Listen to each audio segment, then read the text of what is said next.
ദൈവത്തിന് മഹത്വം. അനുഗ്രഹമേറിയ ഈ ദിവസത്തിൻ്റെ വൈകിയവേളയ്ക്ക് ഞാൻ ദൈവത്തിന് സ്തോത്രം കരയേറ്റുന്നു, ദൈവത്തിന് മഹത്വം അർപ്പിക്കുന്നു. പ്രിയ ദൈവമക്കളെ, പ്രാർത്ഥനാധ്വനി ഇതിൻ്റെ ഉദ്ദേശം തന്നെ നമുക്കറിയാം. പ്രാർത്ഥനയിൽ കൈത്താങ്ങുക എന്ന ഉദ്ദേശത്തോടു കൂടിയാണ് ഈ പ്രാർത്ഥനാധ്വനി എന്ന സംരംഭം ആരംഭിക്കുന്നത്. ഇതിന് ശക്തമായി നേതൃത്വം നൽകുന്ന ദൈവദാസന്മാരുണ്ട്.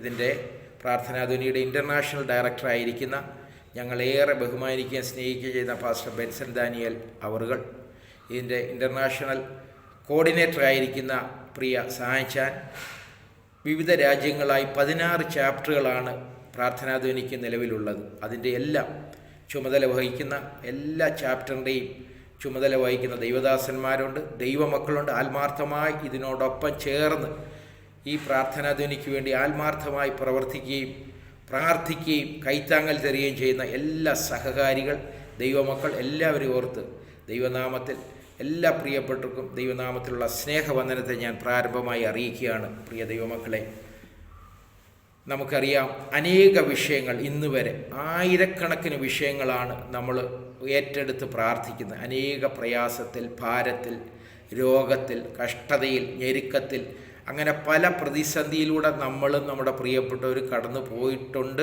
പോയിക്കൊണ്ടുമിരിക്കുകയാണ്. നമ്മൾ അറിയപ്പെട്ട എല്ലാ വിഷയങ്ങളും ഒരുപക്ഷെ നമുക്ക് ആ പ്രയാസങ്ങൾ അത്തരത്തിൽ ഒരുപക്ഷെ നമുക്ക് കാണത്തില്ല. എന്നാലും നമ്മുടെ സമശിഷ്ടങ്ങളുടെ വിഷയങ്ങൾ നമ്മുടെ വിഷയങ്ങൾ പോലെ ഏറ്റെടുത്തുകൊണ്ട് ആത്മാർത്ഥമായി മധ്യസ്ഥ അണഞ്ഞ് പ്രാർത്ഥിപ്പാൻ ദൈവം നമുക്ക് അവസരം തന്നു. അനേക വിഷയങ്ങൾക്ക് ദൈവം മറുപടി തന്നു. തുടർന്ന് നമ്മൾ ശക്തമായി പ്രാർത്ഥിച്ചുകൊണ്ടിരിക്കുകയാണ്. ദൈവം അത്ഭുതം ചെയ്യട്ടെ, ദൈവത്തിൻ്റെ കരം അനുകൂലമായി പ്രവർത്തിക്കട്ടെ. സകല പ്രശ്നങ്ങൾക്കും കർത്താവും അങ്ങയുടെ സന്നിധാനവും ആ പരിഹാരം, പ്രശ്നത്തിനെല്ലാം പരിഹാരം നമ്മുടെ ദൈവത്തിൻ്റെ സന്നിധാനത്തിലുണ്ട്.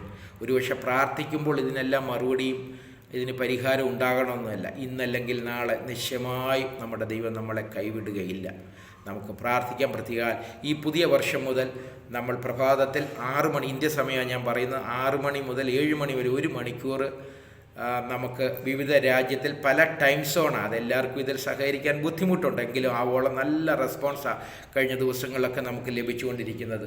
ദൈവമക്കളെ, ആത്മാർത്ഥമായി നമ്മുടെ വിഷയങ്ങൾ, നമ്മുടെ പ്രിയപ്പെട്ട വിഷയങ്ങൾ, അതിലെല്ലാം നമ്മൾ ഐക്യമത്യത്തോടെ, ഏക മനസ്സോടെ, ആവശ്യബോധത്തോടെ നമ്മൾ പ്രഭാതത്തിൽ പ്രാർത്ഥിക്കുമ്പോൾ നിശ്ചയമായി മധ്യസ്ഥയാണെന്ന വിഷയങ്ങൾക്ക് ദൈവം മറുപടി തരും.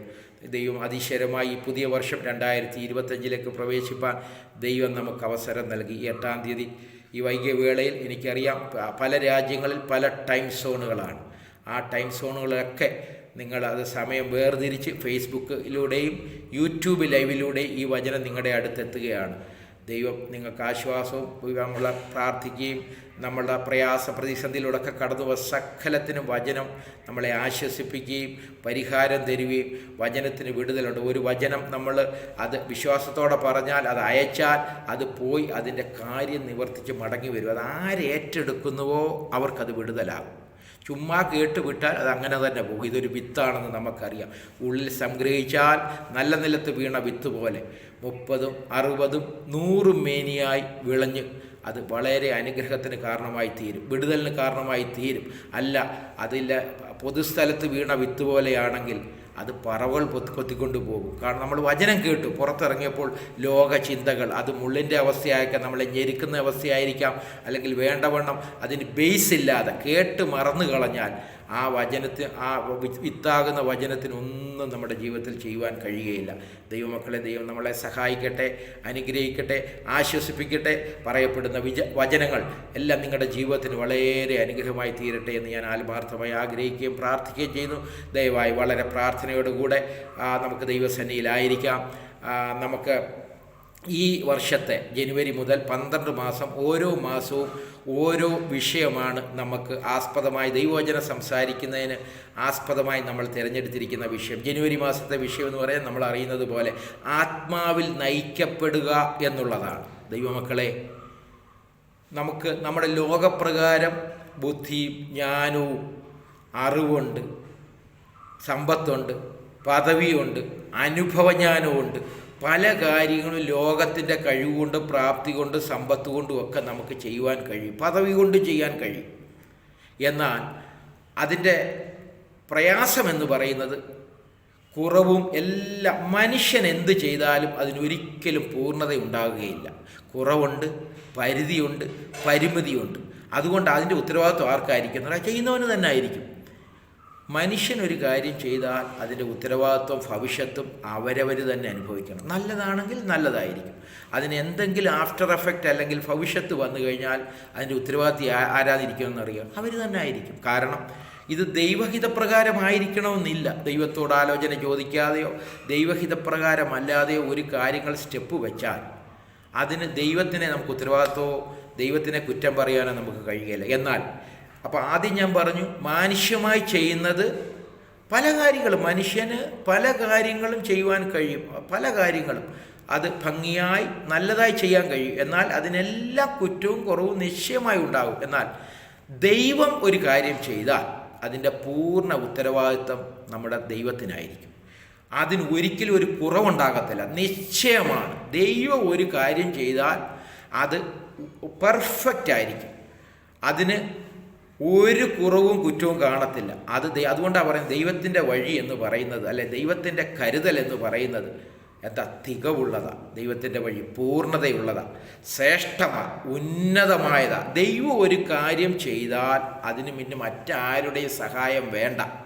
പൂർണ്ണ ഉത്തരവാദിത്വവും ദൈവത്തിന് തന്നെയായിരിക്കും. ദൈവമക്കളെ, ഈ ലോകത്തിൽ നമ്മൾ ഒരു വ്യക്തി ചെയ്താൽ, ഞാൻ മുമ്പേ പറഞ്ഞതുപോലെ പരിമിതിയുണ്ട്. എന്നാൽ ദൈവം ചെയ്തു കഴിഞ്ഞാൽ അത് പൂർണ്ണതയുള്ളതായിരിക്കും. ഏറ്റവും ശ്രേഷ്ഠവും ഉന്നതവുമായിരിക്കും നമ്മുടെ ദൈവത്തിൻ്റെ പ്രവൃത്തി എന്ന് പറയുന്നത്. നമുക്ക് ഒരുപാട് ഉദാഹരണങ്ങൾ നമുക്ക് പറയുവാൻ കഴിയും. നമുക്കറിയാം യോസഫിൻ്റെ ജീവിതത്തിൽ. ദൈവമക്കളെ, യോസഫ് അനുഭവിച്ച കഷ്ടത, പ്രതിസന്ധി നമുക്കറിയാം. അവൻ പൊട്ടക്കിണറും പൊത്തിഫേറിൻ്റെ വീടും അവൻ്റെ സഹോദരന്മാർ വന്ന ഉപദ്രവവും പരിശോധനയും കഷ്ടതയും എല്ലാം അവൻ്റെ ജീവിതത്തിൽ വന്നു. അവൻ ഒത്തിരി സ്വപ്നങ്ങൾ കണ്ടു. വാഗ്ദത്തങ്ങളെല്ലാം അവനെ സ്വപ്നത്തിലൂടെ ദൈവം വെളിപ്പെടുത്തി കൊടുത്തു. നീ ആരായിത്തീരണമെന്നെല്ലാം അവൻ്റെ മാതാവും പിതാവും സഹോദരന്മാരെല്ലാം അവനെ നമസ്കരിക്കുമെന്നും അങ്ങനെ തുടങ്ങി നമുക്കത് വ്യക്തമായി അറിയാം. അത് യോസഫിനെ ദൈവം കാട്ടിക്കൊടുത്തു. എന്നാൽ ഒരിക്കലും പൊട്ടക്കിണറോ അവൻ്റെ ഈ കഷ്ടതയോ സഹോദരന്മാരവനെ ഉപദ്രവിക്കുന്നതോ ഒന്നും അവൻ ഒരു സ്വപ്നത്തിലും കണ്ടില്ല. അപ്പോൾ ദൈവം ചില കാര്യങ്ങൾ ചെയ്യുമ്പോൾ അതിനകത്ത് പ്രതിസന്ധി വരാം. എന്നാൽ നമുക്കെന്താ പ്രശ്നം? നിരാശയും നമ്മൾ ഭാരപ്പെടുകയും നമ്മൾ വ്യാകുലപ്പെടുകയും ആകുലപ്പെടുകയൊക്കെ ചെയ്യുന്നത് എന്താണെന്നറിയാമോ? നമ്മൾ പ്രതിസന്ധി വരുമ്പോൾ തളർന്നു പോകും. ആദ്യം തന്നെ അവസാനം നമുക്ക് മാനുഷ്യമായി അറിയാത്തത് കൊണ്ടാണ് നമ്മൾ ഭാരപ്പെടുന്നത്. എന്നാൽ ആദ്യങ്ങൾ തന്നെ അവസാനം അറിയുന്ന ദൈവമാണ് ഇത് ഏറ്റവും ഭംഗിയായി ചെയ്തു തരും. പൂർത്തീകരണം വരുമ്പോഴാണ് നമ്മൾ പലപ്പോഴും ദൈവത്തോട് ക്ഷമ പറയേണ്ടി വരും. നമ്മൾ അപ്പോൾ പറയും, കർത്താവേ ഞാനിത് അറിഞ്ഞില്ല, എന്നോട് ക്ഷമിക്കണമേ. അപ്പോൾ എത്ര നന്ദിയുള്ളവരായി ആ അവസരത്തിൽ നമ്മൾ മാറും. കഴിഞ്ഞ കാലങ്ങൾ ഓരോ സംഭവം നോക്കുക. അതുകൊണ്ടാണ് സദൃശ്യവാക്യം പറയുന്ന 16:3 പറയുന്നുണ്ട്, നിൻ്റെ പ്രവൃത്തികളെ യഹോവയ്ക്ക് സമർപ്പിക്കാം, എന്നാൽ നിൻ്റെ ഉദ്ദേശങ്ങൾ സാധിക്കും. അപ്പം നമുക്ക് എന്തെങ്കിലും ഒരു ജീവിതത്തിൽ ഒരു പ്രവൃത്തി, ഒരു കാര്യം നമ്മൾ ആഗ്രഹിക്കുന്നെങ്കിൽ അത് ദൈവസന്നിധാനത്തെ സമർപ്പിക്കണമെന്നാണ് വചനം പറയുന്നത്. നിൻ്റെ പ്രവൃത്തികളെ, അത് ദൈവഹിതമായിരിക്കണമെന്നില്ല. ദൈവം അത് അംഗീകാരം തന്നാൽ, ദൈവം അത് പൂർത്തീകരണത്തിലേക്ക് നടത്തിയാൽ ആ പ്രവൃത്തി അത് ഏറ്റവും അനുഗ്രഹമായിരിക്കും. അപ്പോഴാണ് അതാ വചനം പറയുന്നത്, നിൻ്റെ ഉദ്ദേശങ്ങൾ സാധിക്കും. ദൈവത്തോട് പറയുക, ദൈവമേ ഇന്ന കാര്യങ്ങൾ, ഇന്ന അവസ്ഥകൾ, അത് എന്തുമാകട്ടെ, ആത്മീയ കാര്യങ്ങളും ഭൗതിക കാര്യങ്ങളും ശാരീരിക കാര്യങ്ങളും എന്ത് വിഷയങ്ങളും ആവശ്യങ്ങളും നമുക്ക് വലിയവനായ ദൈവത്തോട് പറയാം. എല്ലാം സ്വോത്രത്തോടെ പറയാം. പലപ്പോഴും നമ്മൾ ആത്മീയത്തെക്കാൾ കൂടുതൽ അത് ഭൗതികമായിരിക്കും ദൈവത്തോട് നമ്മൾ പ്രാർത്ഥിക്കുകയും ആവശ്യപ്പെടുകയും ചെയ്യുന്നത്. അത് തെറ്റാണോ എന്ന് ചോദിച്ചാൽ തെറ്റാണ്. പക്ഷേ മനുഷ്യ സഹജമാണ്. നമ്മുടെ ഭാരങ്ങളും പ്രയാസങ്ങളും വരുമ്പോൾ അതാണ് മുമ്പേ ദൈവത്തോട് പറയും. എന്ത് തന്നെ ആയിരുന്നോട്ടെ ദൈവമക്കളെ, നമ്മുടെ ജീവിതത്തിലെ ഏത് കാര്യങ്ങളും ഏത് ആവശ്യങ്ങളും ഫിലിപ്പിയ ലേഖനത്തിൽ പറയുന്നത് പോലെ സ്വോത്രത്തോടെ ദൈവസേനയിൽ സമർപ്പിച്ചാൽ മതി. അപ്പോൾ ആ വലിയവനായ ദൈവം എന്ത് ചെയ്യും? അത് ആ ദൈവം ഏറ്റെടുത്തോ പിന്നെ നമ്മൾ ഭാരപ്പെടേണ്ട കാര്യമില്ല. എന്നാൽ പ്രതിസന്ധി വരും, പ്രശ്നം വരും. ഇതെങ്ങനെ അവിടാണ് നമുക്ക് അതിജീവിക്കുവാൻ കഴിയാത്ത അവസ്ഥകൾ നമ്മുടെ ജീവിതത്തിൽ വരും. അയ്യോ ഇത് ദൈവഹിതമായിരുന്നു, എന്താ ഇങ്ങനെയൊക്കെ നമ്മൾ നോക്കി. ജോസഫിൻ്റെ കാര്യം ഞാൻ പറഞ്ഞില്ല, ജോസഫിന് പറയാം ഇതെന്താ, ഇത് നീ എന്നോട് പറഞ്ഞില്ലല്ലോ, ഈ സ്വപ്നമൊന്നും എന്നെ കാണിച്ചില്ലല്ലോ. എല്ലാം അനുഗ്രഹത്തിൻ്റെയും മറ്റുള്ളവർ നമസ്കരിക്കുന്നതും പദവിയുടെയും എല്ലാ കാര്യങ്ങളാണല്ലോ ഞാൻ സ്വപ്നത്തിലൂടെ കണ്ട. ഇതെന്താ മറച്ചു വെച്ച കാരണം? ഇത് കാട്ടിത്തന്നാൽ ഒരുപക്ഷെ നമ്മൾ തളർന്നു പോകും, നമ്മൾ തകർന്നു പോവും, അല്ലെങ്കിൽ നമ്മൾ ആ ദൈവഹിതത്തിലേക്ക് നമ്മൾ സ്റ്റെപ്പ് എടുത്ത് വെക്കത്തില്ല. ഒരു കാര്യം നമ്മളോട് പറഞ്ഞാൽ ദൈവഹിതം നമ്മുടെ ജീവിതത്തിൽ വെളിപ്പെടണമെങ്കിൽ ദൈവം പറയുന്നത് പോലെ നമ്മൾ യാത്ര ചെയ്യണം. അതൊരു പക്ഷേ കുരിരുകളാകാം, കഷ്ടതയാകാം, നിസ്സഹായാവസ്ഥയാകാം, ഞെരുക്കമാകാം, ഭാരമാകാം, രോഗമാകാം, ഇങ്ങനെ ഒരുപാട് കഷ്ടതകൾ. അതുകൊണ്ടല്ലേ കർത്താവ് പറയുന്നത് എന്താ, ലോകത്തിൽ നിങ്ങൾക്ക് കഷ്ടമുണ്ട് എങ്കിലും ധൈര്യപ്പെടുവിൻ, ഞാൻ ലോകത്തെ ജയിച്ചിരിക്കുന്നു. അപ്പം നമ്മുടെ കർത്താവ് ഈ മനുഷ്യർ പാപമൊഴികെ സകലത്തിലും നമുക്ക് തുല്യനായി പരീക്ഷിക്കപ്പെട്ടവനാണ് നമ്മുടെ കർത്താവ്. അപ്പം കർത്താവിന് അറിയാത്തതൊന്നുമില്ല, പാപം അറിയത്തില്ല, പാപം ചെയ്തില്ലെന്നേ ഉള്ളൂ. നമ്മുടെ കർത്താവ്, വാഴ്ത്തപ്പെട്ടവനായ കർത്താവ് ഭൂമിയിലായിരുന്നപ്പോൾ 100% മനുഷ്യനായിട്ടാണ് ജീവിച്ചത്, 100% ദൈവവുമായിരുന്നു. സകല കഷ്ടതയും ഭാരങ്ങളും വിശപ്പും ദാഹവും അപമാനവും എല്ലാം ഒരു മനുഷ്യൻ എന്തൊക്കെ ഈ ലോകത്തിലായിരിക്കുമ്പോൾ സഹിക്കേണ്ടി വരും, രോഗങ്ങളും എല്ലാം ശീലിച്ചവനായിരുന്നു വചനം പറയുന്നത്. എല്ലാം അനുഭവിച്ച് അതെല്ലാം വിജയിച്ചു. അതുകൊണ്ടാണ് കർത്താവ് ധൈര്യത്തോടെ പറയുന്നത്, ഞാൻ ലോകത്തെ ജയിച്ചതാ. അതുകൊണ്ട് ഇതെല്ലാം വരും, കഷ്ടത വരത്തില്ല, രോഗം വരത്തില്ല, തിന്മ വരത്തില്ല, പ്രതിസന്ധി വരത്തില്ല, ഞെരുക്കം വരത്തില്ലൊന്നും കർത്താവ് പറഞ്ഞിട്ടില്ല. ഇതെല്ലാം ലോക ജീവിതത്തിൽ ദൈവമക്കളെ ഉയർച്ച താഴ്ചകളൊക്കെ ജീവിതത്തിലുണ്ട്. സുഖവും ദുഃഖവും സന്തോഷവും സന്താപവും ഒക്കെ ജീവിതത്തിൻ്റെ സമ്മിശ്രമായ അനുഭവങ്ങളും അവസ്ഥകളുമാണ്. അതെല്ലാം നമ്മൾ ഫേസ് ചെയ്തിട്ടേ ഉള്ളൂ. എന്നാൽ ഇവിടെ നടക്കുന്ന കാര്യം എന്താണെന്ന് നോക്കി, നമുക്ക് കഴിയാത്ത സാഹചര്യത്തിലൂടെ നമ്മൾ കടന്നു പോകുമ്പോൾ അത് അതിജീവിക്കുവാനുള്ള ദൈവകൃപ ദൈവം നമുക്ക് നൽകും.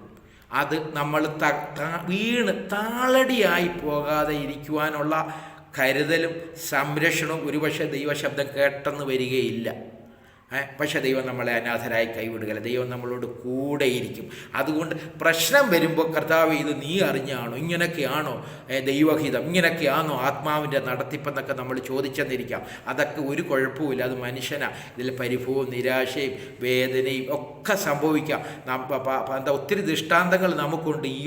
ഇയ്യോബായാലും ഏലിയാവായാലും ഇതൊക്കെ വന്നപ്പോൾ അവർ വളരെ തളർന്നു. യോനയായാലും ഇവരൊക്കെ വിഷയങ്ങൾ വന്നപ്പോൾ ഇവരൊക്കെ മാനസികമായി ദൈവത്തോട് ചോദ്യം ചോദിക്കുകയും ജീവിതം മതി എന്ന് പറയുകയും ഒക്കെ ചെയ്ത അനുഭവങ്ങളുണ്ട്. അപ്പോൾ ദൈവത്തിന് മാത്രമേ ആദിയെങ്കിൽ അവസാനം അറിയത്തുള്ളൂ. ദൈവത്തിനറിയാം അവസാനം ഇവനെ എവിടെ കൊണ്ടെത്തിക്കണമെന്ന്. അപ്പോൾ ആ പോകുന്ന പാതയിൽ പ്രതിസന്ധി ഉണ്ടെങ്കിൽ അത് മാറ്റിത്തരുവാൻ ലോകത്തിലാർക്കും കഴിയത്തില്ല, ദൈവത്തിന് മാത്രമേ കഴിയത്തുള്ളൂ. അതുകൊണ്ടാണ് ദൈവത്തിൻ്റെ വഴി തികവുള്ളതെന്ന് പറയുന്നത്. പ്രതിസന്ധി വരട്ടെ, അത് അതിജീവിക്കുവാനുള്ള ദൈവകൃപ നമുക്ക് തരും. അതുപോലെ നമുക്ക് ഇയ്യോബിൻ്റെ കാര്യം നോക്കുക. ഇയ്യോബിൻ്റെ ആരാണ് ഉത്തരവാദി? ഇയ്യോബിൻ്റെ ജീവിതത്തിൽ പരീക്ഷ വന്നതിൻ്റെ ഉത്തരവാദി ദൈവം തന്നെ. കാരണം സാത്താൻ ദൈവസന്നിധി ചെന്നപ്പോൾ ദൈവമാണ് ഈ വിഷയം അങ്ങോട്ട് എടുത്തിട്ടത്. എൻ്റെ ദാസനായ ഇയ്യോബ് അവൻ നീതിമാനും നിഷ്കളങ്കനും ദോഷം വിട്ട് അകലുന്നവനാണ്. അപ്പോൾ അപ്പോഴാണ് സാത്താൻ പറയുന്നത് അവൻ ഭക്തനായി ഇരിക്കുന്നത്, അവന് ചുറ്റും വേലി കെട്ടിയിട്ടുണ്ട്, കരുതലുണ്ട്. അപ്പോൾ അതെല്ലാം ദൈവം പൊളിച്ചു കൊടുക്കുകയാണ്. കാരണം യോബിനെ അറിയാവുന്നത് കൊണ്ടാണ്. ഒരുപക്ഷെ നമ്മുടെ ജീവിതത്തിൽ ആ പ്രതിസന്ധി വന്നാൽ നമ്മുടെ പൊടി പോലും കാണാൻ കഴിയത്തില്ല ദൈവമക്കളെ. അപ്പോൾ ദൈവത്തിനറിയാം ഈ പരീക്ഷ അനുവദിച്ചത് ദൈവമാണ്. അപ്പോൾ അവനെ താങ്ങുവാനും കരുതുവാനും അവൻ ആ പരീക്ഷയിൽ തളർന്നു പോകത്തില്ലെന്ന് നമ്മളെ നിർമ്മിച്ച സൃഷ്ടാവും ഉടയവനുമായ ദൈവത്തിനറിയാം. അത് മറ്റൊരു ഭാഗമാണ്. എങ്കിൽ പോലും ദൈവം അനുവദിച്ചുള്ള കഷ്ടതയാണ് ഇയ്യോബിൻ്റെ ജീവിതത്തിൽ വന്നത്. അത് 38-ാം അധ്യായത്തിൽ വരുമ്പോഴാണ് ആ ദൈവത്തിൻ്റെ മഹത്വം അവനോട് ഒത്തിരി ചോദ്യങ്ങളൊക്കെ ചോദിച്ച് വലിയവനായ ദൈവത്തെ അവന് നല്ല രീതിയിൽ മനസ്സിലാക്കി കൊടുക്കുന്ന ഭാഗമാണ്. നമുക്കതറിയാം. അതുപോലെ ദൈവമക്കളെ മറ്റൊരു ഉദാഹരണത്തോടെ ഞാൻ പറയാം. മോശയുടെ നേതൃത്വത്തിൽ ഇസ്രായേൽ മക്കൾ ചെങ്കടലിൻ്റെ തീരത്ത് വന്നു. മുന്നിൽ ചെങ്കടൽ, 2 സൈഡിലും ചെങ്കുത്തായ മലകളാണ്, പുറകിൽ ഫറവോനും മിസ്രയീം സൈന്യവും. ഞാൻ ആ ഭാഗത്ത് പോയി കണ്ടതാണ്. നമ്മൾ ഈ മലകൾ എന്നൊക്കെ പറയുമ്പോൾ എങ്ങനെയും കയറിപ്പോകാമെന്ന് നമ്മൾ ചിന്തിക്കും. തെങ്ങേ കയറുന്നത് പോലെ കയറിയാലും അത് പറ്റത്തില്ല. അങ്ങനെ ഒരു തരത്തിൽ ചുമന്ന ഒരു തരം കല്ലുകൊണ്ടുള്ള ഒരു നേരെ 90 ഡിഗ്രിയിൽ അത് നിൽക്കുന്നത്. അപ്പം നോക്കുക, ഒരു സാധ്യതയുമില്ല. ആരാ അവിടെ കൊണ്ടെത്തിച്ചത്? ദൈവമാണ് കൊണ്ടെത്തിച്ചത്. ദൈവം എന്താ മോശയോട് പറഞ്ഞ്, ഞാൻ നിന്നോട് കൂടെ ഇരിക്കും, എൻ്റെ ദൂതനെ നിനക്ക് മുമ്പായി അയക്കും. ദൈവം പറഞ്ഞതനുസരിച്ച് അവൻ ഇതൊന്നും സ്റ്റെപ്പ് എടുത്തവനല്ല. അവനറിയാം ഇതിൻ്റെ പ്രതിസന്ധി പ്രശ്നമൊക്കെ മാനുഷ്യമായി അവന് കാര്യങ്ങൾ അറിയാം. അവൻ അത്യാവശ്യം മിസ്രൈമിലെ സകല അഭ്യാസങ്ങളും ജ്ഞാനവും ഒക്കെ പഠിച്ച് തികവ് പ്രാപിച്ചവനായിരുന്നു മോശ. പക്ഷേ ദൈവം എന്നോട് പറഞ്ഞു, നീ ഭയപ്പെടണ്ട, ഞാൻ നിന്നോട് കൂടുണ്ട്, ഞാൻ നിനക്ക് മുമ്പേ പോകുമെന്നാണ് പറഞ്ഞത്. അങ്ങനെ തന്നെ മുമ്പേ പോയി, ദൂതനെ മുമ്പേ അയച്ചു, അല്ല ദൈവം തന്നെ മുമ്പേ പോയി. നമുക്കത് ആ അവസ്ഥകളൊക്കെ അറിയാം. എന്താ? മേഘസ്തംഭവും അഗ്നിസ്തംഭവും. മേഘം പൊങ്ങുമ്പോൾ കൂടാരം ഇളക്കിക്കോണം, എവിടെ മേഘം താഴുന്നു അവിടെ കൂടാരം അടിക്കണം. അതാ വഴികാട്ടി ഈ മേഘമാണ്. അപ്പോൾ ഈ മേഘം അവസാനം കൊണ്ടു നിർത്തിയത് എവിടെ? ചെങ്കടലിൻ്റെ മുമ്പിൽ. ആരാ കുറ്റക്കാർ? വഴികാട്ടി ആരാ? ദൈവം. അപ്പോൾ അവിടെ ആരെ നമ്മൾ കുറ്റം പറയും? നോക്കുക, അതുവരെ സംഭവിക്കാത്ത ഒരവസ്ഥയാണ് ദൈവം കൊണ്ട് ചെങ്കടലിൻ്റെ മുമ്പിൽ നിർത്തി. മോശയെ വന്താളിച്ചു പോയി, ഭയപ്പെട്ടു പോയി, ജനമെല്ലാം നിലവിളിക്കുകയാണ്. ഈ അവസ്ഥയിൽ എന്തു ചെയ്യാൻ പറ്റും? അന്ന് വരെ നടക്കാത്തൊരു അത്ഭുതം അതിനുശേഷം നടന്നിട്ടുണ്ടോ? ഇല്ല. അപ്പം ആ അവസ്ഥയിൽ ദൈവം മോശയോട് പറയുന്നുണ്ട്, നീ എന്തിനാ ഭാരപ്പെടുന്നേ? നീ ഭയപ്പെടുന്നത് എന്തിനാ? നിൻ്റെ കയ്യിലിരിക്കുന്ന വടി നീട്ടാൻ പറയുന്നത് കണ്ടോ? അത്ഭുതം അവിടെ നടക്കുക. അന്ന് വരെ നടക്കാത്ത എത്രയോ ലക്ഷം ജനങ്ങളാണ്. നമുക്ക് 25 30 35 ഒക്കെ പറയാം. നോക്ക്, അത്രയും ലക്ഷം ജനങ്ങൾ ഒറ്റ രാത്രി കൊണ്ട് മറുകരയിൽ കയറുകയാണ്. ഉണങ്ങിയ നിലം. ദൈവമക്കളെ, അതിന് മുമ്പ് ഇങ്ങനെ ഒരു സംഭവം നടന്നിട്ടുണ്ടോ? ഒരു ചെങ്കടൽ പിളർന്ന് ഉണങ്ങിയ പാത ലഭിച്ച് ഇങ്ങനെ ഇവരെ ജനങ്ങളോ ഒരു വ്യക്തിയെങ്കിലും നടന്നു പോയിട്ടുണ്ടോ? ഇല്ല. പോട്ടെ, അതിന് ശേഷം നടന്നിട്ടുണ്ടോ? ഇല്ല. അന്ന് അവർക്ക് വേണ്ടി മാത്രം ദൈവം അത്ഭുതം പ്രവർത്തിച്ചു. ഇതാ ദൈവത്തിൻ്റെ വഴി. അപ്പോൾ ഇതാണ് ഞാനീ പറഞ്ഞു വരുന്നത്. നമ്മുടെ ഈ മാസത്തെ നമ്മുടെ വിഷയം എന്ന് പറയുന്നത് നമ്മുടെ വചന സംസാരത്തിന് ആസ്പദമാക്കിയ വിഷയം ആത്മാവിൽ നയിക്കപ്പെടുക എന്നാണ്. അപ്പം ആത്മാവിൻ്റെ നടത്തിപ്പ് എപ്പോഴും സുഖകരമായിരിക്കണമെന്നില്ല. പ്രതിസന്ധി ഇല്ലാത്തതല്ല. എന്താ? പ്രയാസങ്ങളും പ്രതിസന്ധിയും കഷ്ടതയും ഞെരുക്കവും എല്ലാം ഇതിനകത്തുണ്ട്. എന്നാൽ ദൈവമാണ് നടത്തുന്നതെങ്കിൽ, അല്ല ദൈവവചനപ്രകാരമാണ് നമ്മൾ സ്റ്റെപ്പ് എടുത്ത് ദൈവത്തിൻ്റെ പദ്ധതിയിലൂടെ പാതയിലൂടെയാണ് നമ്മൾ നടക്കുന്നതെങ്കിൽ നിശ്ചയമായും ഏത് പ്രശ്നമോ പ്രതിസന്ധി ദൈവത്തിന് അസാധ്യമോ എന്തെങ്കിലും ഉണ്ടോ? ഒന്നുമില്ല. ദൈവത്തിന് സകലതും സാധ്യമാണ്. ദൈവമക്കളെ, അതിന് ഉത്തരവാദിയും മറുകരയിൽ എത്തിക്കുവാനും, അല്ല നമ്മുടെ പൂർണ്ണതയിലേക്ക് കൊണ്ടുവരുവാനും, അല്ലെങ്കിൽ ആ പ്രവൃത്തിയുടെ പൂർണ്ണത. അതുകൊണ്ടാണല്ലോ പറയുന്നത്, നിൻ്റെ പ്രവൃത്തിയിൽ യഹോവയ്ക്ക് എന്ന ഉദ്ദേശം സാധിക്കണോ? നമ്മൾ എന്താ മനസ്സിൽ ഉദ്ദേശിച്ചത്? അത് ഒരുപക്ഷെ ദൈവഹിതമാണെങ്കിലേ ദൈവം അത് ഏറ്റെടുക്കത്തുള്ളൂ, അത് വേറെ കാര്യം. ദൈവഹിതമാണെങ്കിൽ അത് ദൈവം പൂർണ്ണ അവസ്ഥയിൽ, ഒരു മനുഷ്യൻ്റെ സഹായം പിന്നെ ദൈവത്തിന് ആവശ്യമല്ല. ഇത്ര വലിയൊരു ദൈവമാണ് നമുക്കുള്ളത്.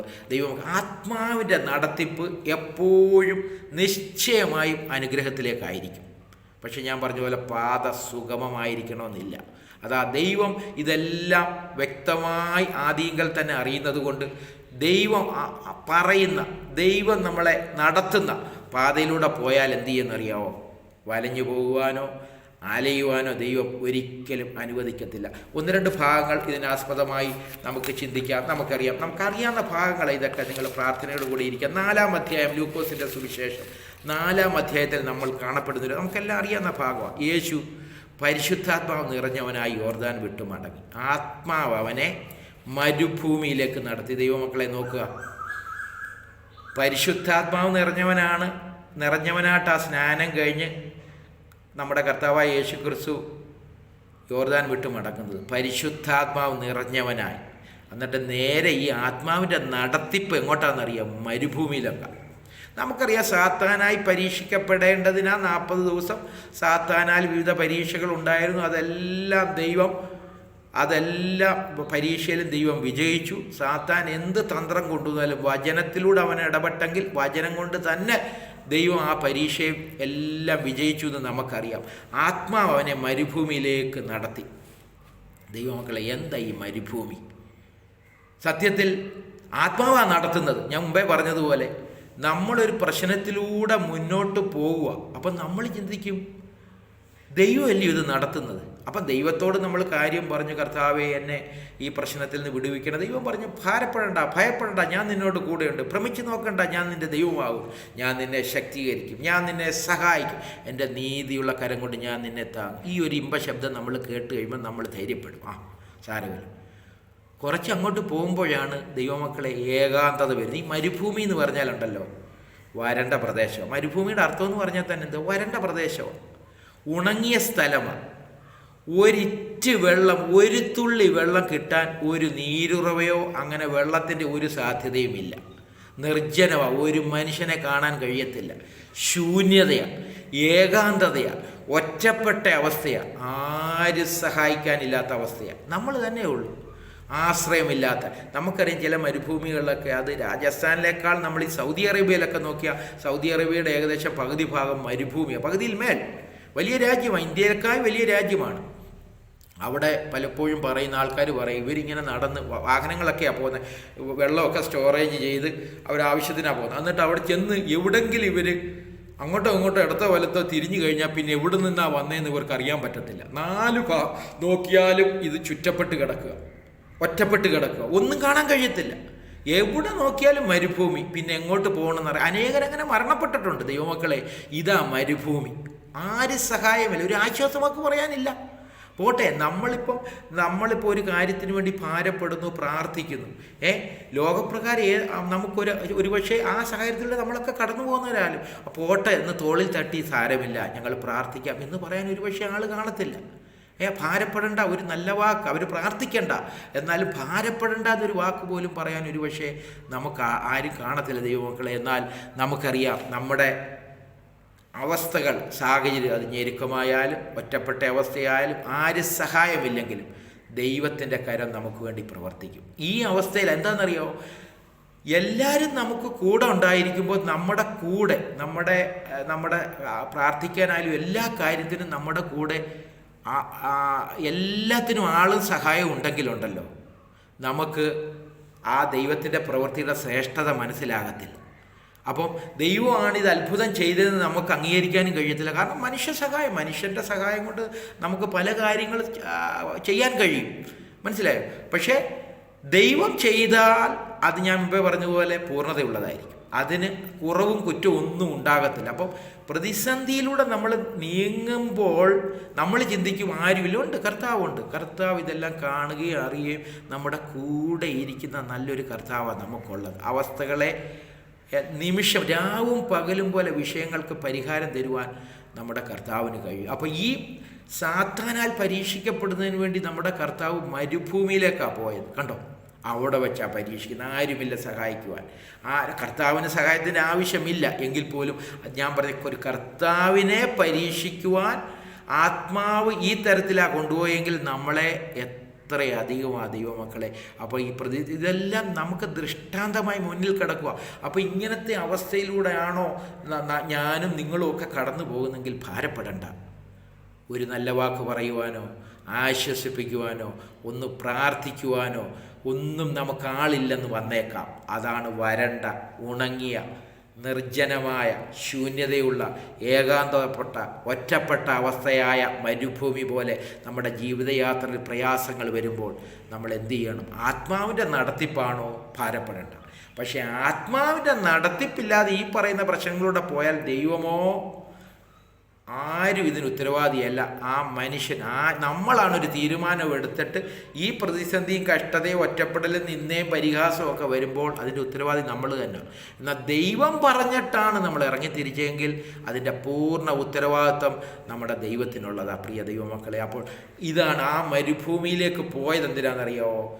ഈ പ്രശ്നങ്ങളും ദൈവത്തോട് അനേക ചോദ്യങ്ങളും പ്രലോഭനങ്ങളും ഒക്കെ ദൈവപുത്രനായ കർത്താവിനോട് ചെയ്തെങ്കിൽ നമ്മളോട് സാത്താൻ അതിനപ്പുറമായി നമ്മളെ ഇട്ട് ഭാരപ്പെടുത്തുകയും ഭയപ്പെടുത്തുകയും ഒക്കെ ചെയ്യും. അപ്പോൾ വചനത്തിലാണ് നമ്മുടെ കർത്താവ് ജയിച്ചത്. അതുപോലെ ഈ വചനം കൊണ്ട് മാത്രമേ, അല്ലെ വചനപ്രകാരം മാത്രമേ, അല്ലെ ദൈവത്തോട് ആലോചന ചോദിച്ചുകൊണ്ട് മാത്രമേ നമ്മുടെ പ്രതിസന്ധി അതിജീവിക്കാൻ കഴിയും. അതുകൊണ്ട് എൻ്റെ കൃപ നിനക്ക് മതി എന്ന് പറഞ്ഞ് പ്രശ്നങ്ങളും ഭാരങ്ങളും വരുമ്പോൾ ഒരുപക്ഷെ പരിഹാരം ഉടൻ കാണത്തില്ല.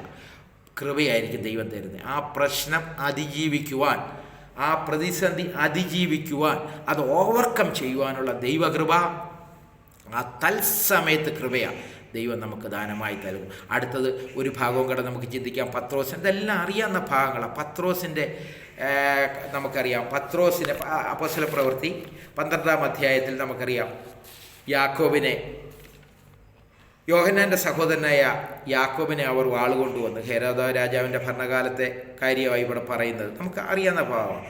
അതിനുശേഷമാണ് പത്രോസിനെ പിടിച്ചു. അടുത്ത ദിവസം പെസഹ ആയതുകൊണ്ട് അവനെ എന്തു ചെയ്തു? കാരാഗൃഹത്തിലിട്ടു. അവനെയും വാളുകൊണ്ട് കൊല്ലുവാൻ തന്നെയാണ് പദ്ധതി.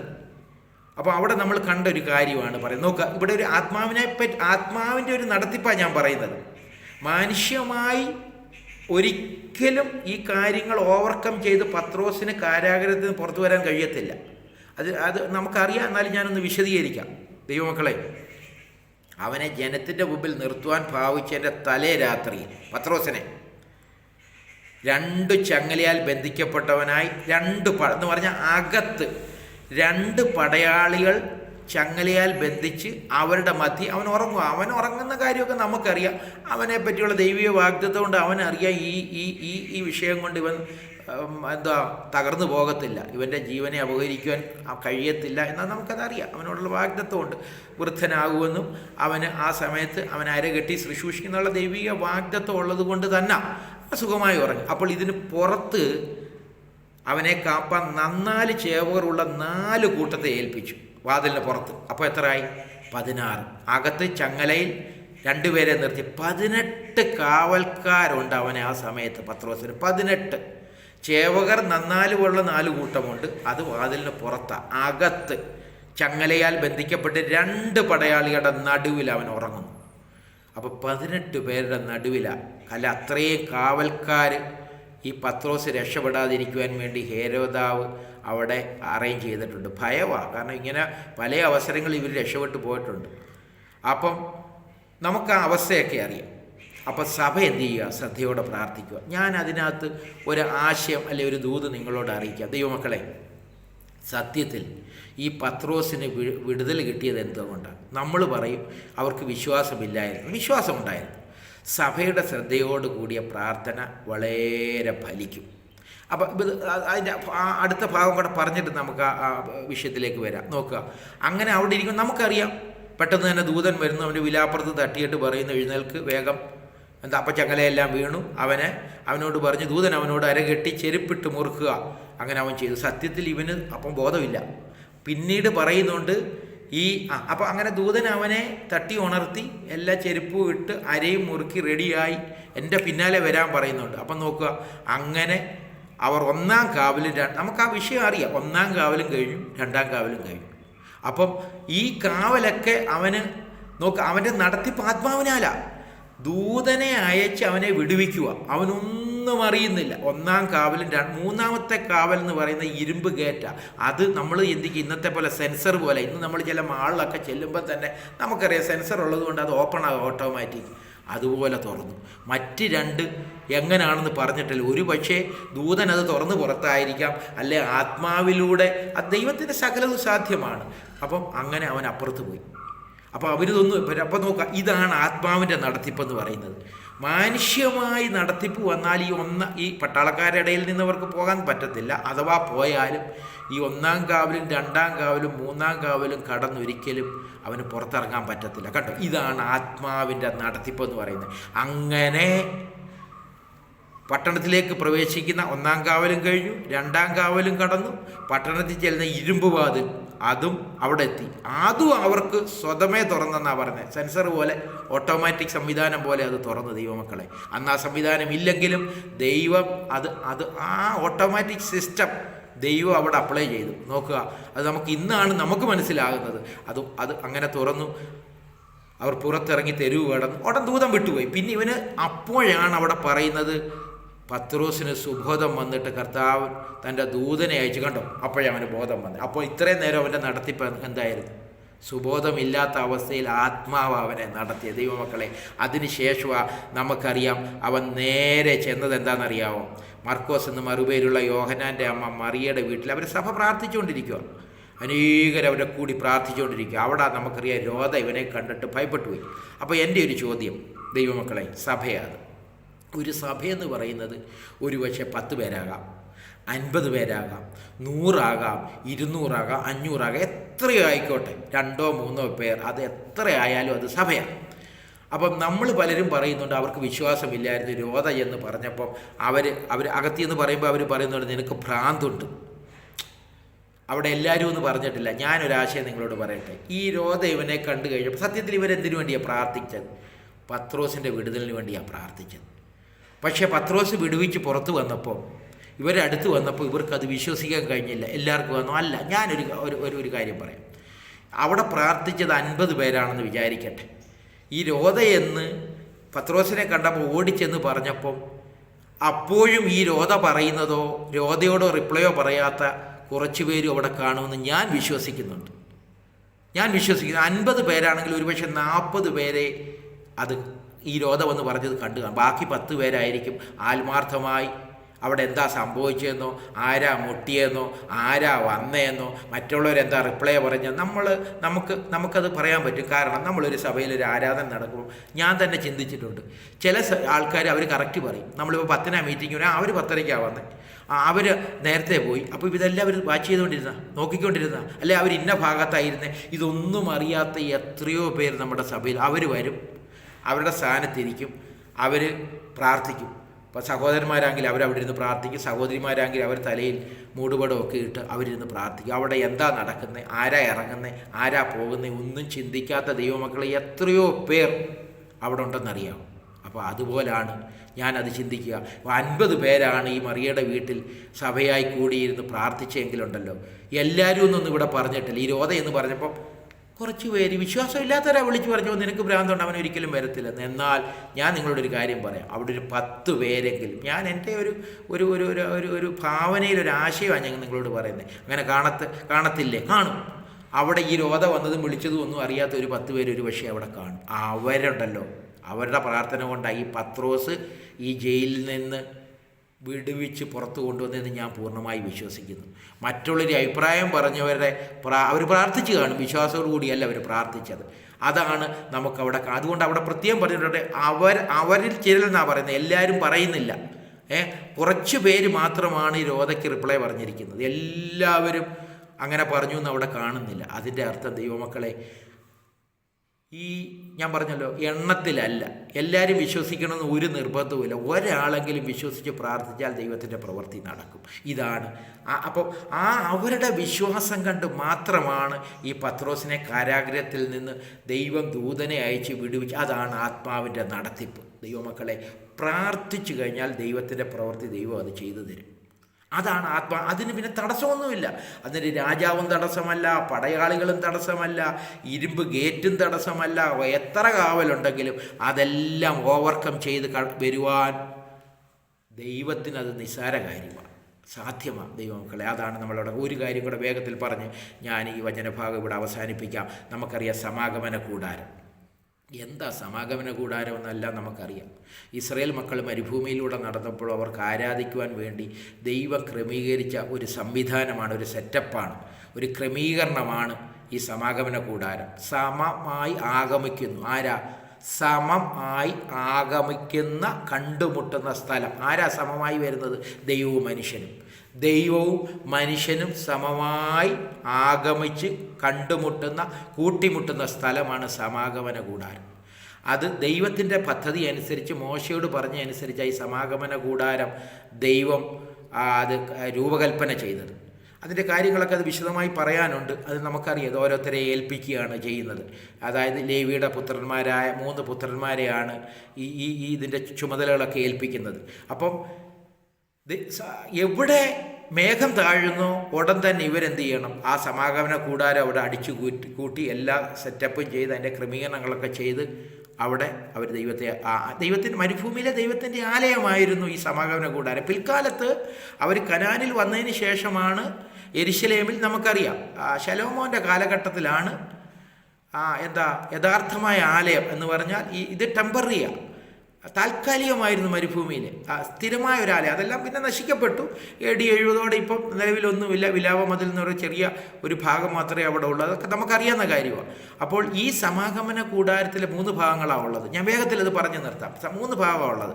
1 പ്രാകാരം, 2 പരിശുദ്ധ സ്ഥലം, 3 അതിപരിശുദ്ധ സ്ഥലം. ഈ പ്രാകാരത്തിൽ മൊത്തം 7 ഉപകരണങ്ങളാണ് ഇതിനകത്തുള്ളത്. അതൊക്കെ നമുക്കറിയാമെങ്കിൽ ഞാൻ ഒന്ന് പറഞ്ഞു പോകാം. സമാഗമന കൂടാരത്തിലെ പ്രാകാരത്തിൽ 2 ഉപകരണങ്ങളാണ്. ഒന്ന് യാഗപീഠമാണ് അവിടെ ഉള്ളത്, യാഗം കഴിക്കുവാനുള്ള ആ പീഠം. 2 താമ്രത്തൊട്ടിയാണ്, വെള്ളം, അതായത് ശുദ്ധീകരണത്തിന് വേണ്ടി കാലും കൈയും കഴുകുവാനും ശുദ്ധീകരണത്തിനുള്ള 2 ഉപകരണങ്ങളാണ് ഉള്ളത്. ഇവിടുത്തെ ഒരു പ്രത്യേകത എന്താണെന്ന് അറിയാമോ? ഇവിടെ ഇതിന് മൂടിയില്ല, റൂഫില്ല. നല്ല പ്രകാശം ഈ പ്രാകാരത്തിൽ അടിക്കും. അതിനെന്തിനാണെന്ന് ചോദിച്ചു കഴിഞ്ഞാൽ യാഗപീഠം അതിനകത്ത് അവിടെ ഇരിക്കുന്നത്. അപ്പോൾ ഈ യാഗം കഴിക്കുമ്പോൾ ഈ തീയും പുകയും, ഇതിന് നമ്മുടെ ഒരു വീടിന് റൂഫില്ലെങ്കിൽ മഴ പെയ്യുമ്പം വീഴും, അത് സത്യമാണ്. പ്രകാശം ശരിക്കും സൂര്യപ്രകാശം നേരെ ഇറങ്ങും. നല്ല പ്രകാശമാണ്. ഇനി രാത്രിയിൽ നല്ല പ്രകാശമാണ്. കാരണം പകൽ മേഘസ്തംഭം തണലാണ് കൊടുക്കുന്നത്, ചൂട് സമയത്ത് തണുപ്പും കൊടുക്കും. രാത്രിയിൽ ഇത് അഗ്നിസ്തംഭമായിട്ടാണ് വെളിപ്പെടുന്നത്. നല്ല പ്രകാശം കൊടുക്കും, പകൽ പോലെ പ്രകാശിക്കും അഗ്നിസ്തംഭം. അതുപോലെ തണുപ്പുള്ള സമയത്ത് ഇത് ചൂടും കൊടുക്കും. അതാണ് AC ക്ലൈമറ്റ് സെറ്റപ്പിലാണ് പോകുന്നത്. അപ്പം ഈ രാത്രിയിൽ ഈ അഗ്നിസ്തംഭത്തിൻ്റെ വെളിച്ചവും ഈ പ്രാകാരത്തിൽ വീഴും. അപ്പോൾ ഇതിന് മൂടിയില്ലാത്ത, റൂഫില്ലാത്തതിൻ്റെ കാരണം എന്താണെന്ന് ചോദിച്ചു കഴിഞ്ഞാൽ, ഈ യാഗപീഠത്തിൽ യാഗം കഴിക്കുമ്പോൾ തീയും പുകയും അങ്ങ് പുറത്തു പോകണം. ഇതിന് റൂഫുണ്ടെങ്കിൽ ഇത് മൊത്തം ഇതിനകത്ത് നിൽക്കും, ആർക്കും അതിനകത്ത് പിന്നെ നിൽക്കാൻ പറ്റത്തില്ല, ശ്വാസം മുട്ടും. അതാണ് അവസ്ഥ. ഇനി രണ്ടാമത്തെ വിശുദ്ധ സ്ഥലമുണ്ട്. ദൈവമക്കളെ, വിശുദ്ധ സ്ഥലത്ത് 3 ഉപകരണങ്ങളാണ് ഉള്ളത്. ഒന്ന് കാഴ്ചയപ്പത്തിൻ്റെ മേശയുണ്ട്. 6 വെച്ച് 2 അടുക്കാട്ട് 12 കാഴ്ചയപ്പം ആ മേശ ആ പുറത്ത് വെച്ചിട്ടുണ്ട്. 2 നിലവിളക്കുണ്ട്, 7 തണ്ടുള്ള നിലവിളക്കുണ്ട്. 3 ധൂപപീഠം, അതായത് കുന്തിരിക്ക് വിട്ട് പോയിക്കുന്ന ധൂപപീഠമുണ്ട്. അപ്പോൾ ഈ 3 എണ്ണം, അപ്പോൾ 5 എണ്ണമായി. ഇതാണ് രണ്ടാമത്തെ ഭാഗമായ വിശുദ്ധ സ്ഥലത്തുള്ളത്. ഈ പ്രാകാരത്തിൽ ആർക്ക് വേണേലും കയറാം, എല്ലാ പബ്ലിക്കിനും കയറാം. എന്നാൽ വിശുദ്ധ സ്ഥലത്ത് പുരോഹിതനും മഹാപുരോഹിതനും മാത്രമേ കയറാൻ പറ്റത്തുള്ളൂ. അവിടെ റൂഫുണ്ട് കേട്ടോ. അവിടുത്തെ പ്രത്യേകത, അവിടുത്തെ വെളിച്ചമെന്ന് പറയുന്നത് ഈ നിലവിളക്ക് പ്രകാശിക്കുന്ന വെളിച്ചം അരണ്ട വെളിച്ചമായിരിക്കും. തമ്മിൽ കൂട്ടിയിടിക്കാതെ കാണാൻ പറ്റും ആൾക്കാരെ. അതിനകത്ത് കയറുന്ന പുരോഹിതനും മഹാപുരോഹിതനുമേ പറ്റത്തുള്ളൂ. അവിടെ അരണ്ട വെളിച്ചമായിരിക്കും. എന്നാൽ അപ്പം അടുത്ത അതിപരിശുദ്ധ സ്ഥലത്ത് ചെല്ലുമ്പോൾ കുറ്റിരിട്ട കൂരിരുട്ട. അവിടെയുള്ള ഉപകരണങ്ങൾ 2 എണ്ണമാണ്. മൊത്തം 7 എണ്ണമാണ്, നമ്മൾ 5 എണ്ണം പറഞ്ഞു. അടുത്തതെന്ന് പറഞ്ഞാൽ ഒന്ന് നമ്മൾ പറയും എന്താ, ഈ പെട്ടകം, നിയമപ്പെട്ടകമുണ്ട്. ആ പെട്ടകത്തിനകത്ത് 3 കാര്യങ്ങളുണ്ട്. അഹരോൻ്റെ തളിർത്ത വടിയുണ്ട്, കൽപ്പലക 10 കൽപ്പന എഴുതിയ പലക 2 എണ്ണമുണ്ട്, പിന്നെ മന്നയിട്ട പൊൻപാത്രം. ഇത് ഓർമ്മയ്ക്കായിട്ട് വെച്ചേക്കുക. അഹരോൻ്റെ തളിർത്ത വടി ഈ പെട്ടകത്തിനകത്ത്. അതാണ് 6ാമത്തെ ഉപകരണം. 7ാമത്തെ അതിൻ്റെ മൂടിയ, അതിനാ കൃപാസനം എന്ന് പറയുന്നത്. അതിൻ്റെ മൂടി, അതിനെ കവർ ചെയ്യുന്ന ആ കൃപാസനത്തിൻ്റെ 2 ഭാഗത്തും ഓരോ കെരൂബുകൾ നിൽപ്പുണ്ട്. 2 കെരൂബുകളുണ്ട്. ഈ കൃപാസനത്തിൻ്റെ 2 സൈഡിലൊക്കെ ഈ കെരൂബുകൾ നിൽക്കുന്നത്. ഇതിൻ്റെ മധ്യയാണ് ദൈവത്തിൻ്റെ തേജസ് ഇറങ്ങുന്നത്. ദൈവമക്കളെ, അവിടെ കുറ്റിരിട്ട. മഹാപുരോഹിതന് മാത്രമേ ആണ്ടിൽ 1 പ്രാവശ്യം ഈ പ്രായച്ചിത്തമായി അവിടെ ചെല്ലാൻ കഴിയത്തുള്ളൂ. ബാക്കി ആർക്കും അതിനകത്ത് കയറാൻ പറ്റത്തില്ല, ആണ്ടിലൊരിക്കൽ പാപപരിഹാരത്തിനായി. അപ്പോൾ നിങ്ങൾ ചിന്തിക്കണം, നമുക്കതിൻ്റെ രീതികളൊക്കെ അറിയാം. മഹാപുരോഹിതനെ നോക്കാവോ, അദ്ദേഹത്തിൻ്റെ വസ്ത്രത്തിൽ ഒരു നൂലൊക്കെ കെട്ടി അങ്ങോട്ട് വിടുന്നത്. കാരണം അദ്ദേഹത്തിന് എന്തെങ്കിലും അശുദ്ധി ഉണ്ടെങ്കിൽ ഈ പാപപരിഹാരത്തിൽ ചെല്ലുമ്പോൾ അയാൾ മരിച്ചു വീഴും. അയാളെ പിന്നെ കയറാൻ ആർക്കും എടുക്കാൻ പറ്റത്തില്ല. ആരൊക്കെ കയറുന്നു അവരൊക്കെ മരിച്ചു പോകും. അതുകൊണ്ട് ഈ പ്രാകാരത്തിൽ നിന്ന് ഈ ചരട് വലിച്ച് അദ്ദേഹം മരിച്ചു പോയതിൻ്റെ ഡെഡ് ബോഡി എടുക്കാൻ വേണ്ടി ആ സംവിധാനം ചെയ്തിരിക്കുന്നത്. അപ്പോൾ ദൈവമക്കളെ, ഈ ശ്രേഷ്ഠ മഹാപുരോഹിതനാണ് അതിനകത്ത് കയറാൻ പറ്റത്തുള്ളൂ. അവിടെ നിങ്ങൾ നോക്കുമ്പോൾ കുറ്റിരിട്ട, കൂരിരുട്ട. ഈ മഹാപുരോഹിതൻ അവിടെ ശുശ്രൂഷയ്ക്ക് ഒന്നും കാണത്തില്ല. ഇദ്ദേഹം രക്തവുമായി അവിടെ ചെന്ന് തളിക്കുമ്പോൾ, ദൈവം പ്രസാദിക്കുമ്പോഴുണ്ടല്ലോ, ഈ കെരൂബുകളുടെ മധ്യ ഈ തേജസ് ഇറങ്ങും. ഈ തേജസ് വന്നാൽ പകൽ സൂര്യനെ വെല്ലുന്ന പ്രകാശം അവിടെ ഉണ്ടാവും. അപ്പോൾ ഞാൻ നിങ്ങളോടൊരു കാര്യം പറഞ്ഞ് മനസ്സിലായോ? അവിടെ ഇരുട്ടാണ്, കൂരിരുട്ടാണ്. പിന്നെ എന്താണ് അവിടെ ദൈവം പ്രസാദിക്കുമ്പോൾ ദൈവ തേജസ് ഈ കെരൂബുകളുടെ മധ്യയാണ്. അപ്പോൾ ഭയങ്കരം 12 മണിക്കുള്ള സൂര്യൻ്റെ പ്രകാശത്തേക്കായി വെല്ലുന്ന തേജസ് ഇറങ്ങും. കണ്ടോ, കൂരിരുട്ടായിരുന്നു. ദൈവത്തിൻ്റെ സാന്നിധ്യം ഇറങ്ങുമ്പോൾ അവിടെ പ്രകാശപൂരിതമായി. ദൈവമക്കളെ, നമ്മളൊരു കാര്യം ചിന്തിക്കണം. ഇത് സത്യത്തിൽ എന്താണെന്നറിയാമോ? കൃപാസനമാണ്. ഈ പുതിയ നിയമ കാലഘട്ടത്തിൽ പ്രാകാരവും വിശുദ്ധ സ്ഥലവും അതിപരിശുദ്ധ സ്ഥലവും ഇതെല്ലാം നമ്മുടെ കാൽവറിയിൽ കർത്താവിൻ്റെ മരണത്തോടെല്ലാം നീങ്ങിപ്പോയി. ദൈവമക്കളെ, ശ്രേഷ്ഠ മഹാപുരോഹിതനായ നമ്മുടെ കർത്താവുണ്ട്. നമുക്ക് ആർക്കും ഒരു പുരോഹിതൻ്റെ മധ്യസ്ഥ വേണ്ട. നമുക്ക് കൃപാസനത്തോളം ഈ പുതിയ നിയമ കാലഘട്ടത്തിൽ ചെന്ന് നമ്മുടെ വിഷയങ്ങൾ നമുക്ക് പറയുവാൻ കഴിയും. ദൈവത്തിൻ്റെ അതിപരിശുദ്ധ സ്ഥലമായ കൃപാസനത്തിൽ ആണ്ടിലൊരിക്കൽ ഒരു മഹാപുരോഹിതൻ ചെല്ലുന്നത് പോലെ നമുക്ക് എന്നും ഏത് സമയത്തും ഈ കൃപാസനത്തോളം അടുത്ത് ചെല്ലുവാനുള്ള മഹാഭാഗ്യ പദവി നമ്മുടെ കർത്താവ് കൂടെ നമുക്ക് ലഭിച്ചു. ദൈവമക്കളെ, ഇവിടെ ഒരു കാര്യം നിങ്ങൾ ചിന്തിക്കണം. ഇതുപോലെ ഈ ഈ ഈ അതിപരിശുദ്ധ സ്ഥലത്ത് നടക്കുന്നത് പോലെ ജീവിതത്തിൽ പ്രതിസന്ധിയിലൂടെ കൂരിരുൾ താഴ്വരയിൽ കൂടെ ആരും സഹായമില്ല. ഈ കൂരിരുൾ താഴ്വര എന്ന് പറഞ്ഞാൽ അതിൻ്റെ കറക്റ്റ് ട്രാൻസ്ലേഷൻ മരണനിഴൽ താഴ്വര എന്ന് പറഞ്ഞാൽ കുറ്റിരട്ട, ഒരു പ്രതീക്ഷയില്ല, കഷ്ടത, ഞെരുക്കം, പ്രതിസന്ധി, ആരും സഹായമില്ലാതെ. ദൈവമക്കളെ, നിങ്ങളോ ഞാനോ നമ്മളോ ഒക്കെ കടന്നു പോകുന്ന സാഹചര്യം നമ്മുടെ ഈ ജീവിതയാത്രയിൽ ഉണ്ടാകാം. ആ സമയത്ത് നിങ്ങൾ ഓർത്തോണം, നിങ്ങൾ ഒരു സാധ്യതയും മുന്നിൽ കാണുന്നില്ല. ഒരു സാഹചര്യമോ ഒരു സഹായമോ ഒരു നല്ല വാക്കോ ഒരു ആശ്വാസവാക്കോ നിങ്ങൾക്ക് കേൾക്കാതെ നിങ്ങൾ കടന്നു പോകുന്നവരാണെങ്കിൽ നിങ്ങൾ ഓർത്തുകൊള്ളുക, നിങ്ങൾ എവിടാണെന്നറിയാമോ? നിങ്ങൾ അതിപരിശുദ്ധ സ്ഥലത്ത് കൃപാസനത്തിൻ്റെ മുമ്പാകെയാണ്. ദൈവം നിങ്ങൾ കൂരിൽ താഴ്വരയില്ല, കുറ്റിരട്ടിൻ്റെ സ്ഥാനത്താണ് നിങ്ങളിപ്പോൾ ആയിരിക്കുന്നത്. നിങ്ങൾ എന്ത് ചെയ്യണം? ഇന്ന് അടുത്ത നിമിഷത്തിൽ തന്നെ ദൈവത്തിൻ്റെ പ്രസാദം നിങ്ങളുടെ ജീവിതത്തിൽ ഉണ്ടാകാം. ആ തേജസ് ആ കെരൂബുകളുടെ മധ്യേ ഇറങ്ങി പ്രകാശപൂരിതമാകുന്നത് പോലെ നമ്മുടെ കൂരിന് സമാനമായ കഷ്ടതയും പ്രതിസന്ധിയും മരണനിഴലിൻ്റെ താഴ്വരയിലൂടെയാണോ നിങ്ങൾ കടന്നു പോകുന്നത്? അടുത്ത നിമിഷം മരണമാണെന്നാണ് നിങ്ങളുടെ മനസ്സ് പറയുന്നെങ്കിൽ നിങ്ങൾ ഓർത്തോണം, നിങ്ങൾ കർത്താവിനോട് ഏറ്റവും അടുത്ത, നിങ്ങൾ കൃപാസനത്തിൻ്റെ മുമ്പാകെ ഏതു സമയത്തും ആ തേജസ് ഇറങ്ങുന്നത് പോലെ ദൈവത്തിൻ്റെ പ്രസാദവും ശക്തിയും തേജസ്സും നിങ്ങളുടെ വിഷയത്തിൻ്റെ മേലെ ഇറങ്ങും. ഭാരപ്പെടരുത്, നിരാശപ്പെടരുത്, പ്രാർത്ഥന കുറയ്ക്കരുത്. ദൈവം നിങ്ങളെ ഒരിക്കലും അനാഥരായി കൈവിടുകയില്ല. മരണനിഴലും താഴ്വരയിലും ഒറ്റപ്പെട്ട അവസ്ഥയിലും ഭാരത്തിലൂടെ ആരെങ്കിലും നിങ്ങൾ കടന്നു പോകുന്നെങ്കിൽ ഈ വലിയവനായ ദൈവം നിങ്ങളെ സഹായിക്കട്ടെ. നിങ്ങളുടെ നടത്തിപ്പ് ആത്മാവിലുള്ള നടത്തിപ്പാണെങ്കിൽ പൂർണ്ണമായി പരിഹാരം തരുവാൻ ശക്തനും വലിയവനുമായൊരു ദൈവം നമുക്കുണ്ട്. ആ ദൈവത്തിൽ ആശ്രയം വെച്ച് അന്ത്യത്തോളം വിശ്വസ്തരായി ജീവിപ്പാൻ ഏവരെയും ദൈവം ഇടയാക്കട്ടെ എന്ന് ആത്മാർത്ഥമായി ഞാൻ ആഗ്രഹിക്കുന്നു, പ്രാർത്ഥിക്കുന്നു. അവസരം തന്ന ഇതിൻ്റെ എല്ലാ ഉത്തരവാദിത്തപ്പെട്ടവർക്കും, പ്രത്യേക പ്രിയ ബെൻസൺ പാസ്റ്റർ, പ്രിയ സഹായിച്ചാൻ, മറ്റെല്ലാ ചുമതല വഹിക്കുന്ന പ്രിയപ്പെട്ടവരോടുള്ള അകമഴിഞ്ഞ നന്ദി അറിയിക്കുന്നു. എന്നെ കുടുംബമായോർത്ത് പ്രാർത്ഥിക്കണം അപേക്ഷിച്ചുകൊണ്ട് എൻ്റെ ഈ വചനത്തിൽ നിന്ന് ഞാൻ ഉപസംഹരിച്ചുകൊള്ളുന്നു. ദൈവം നിങ്ങളെല്ലാവരെയും ധാരാളമായി അനുഗ്രഹിക്കുമാറാകട്ടെ.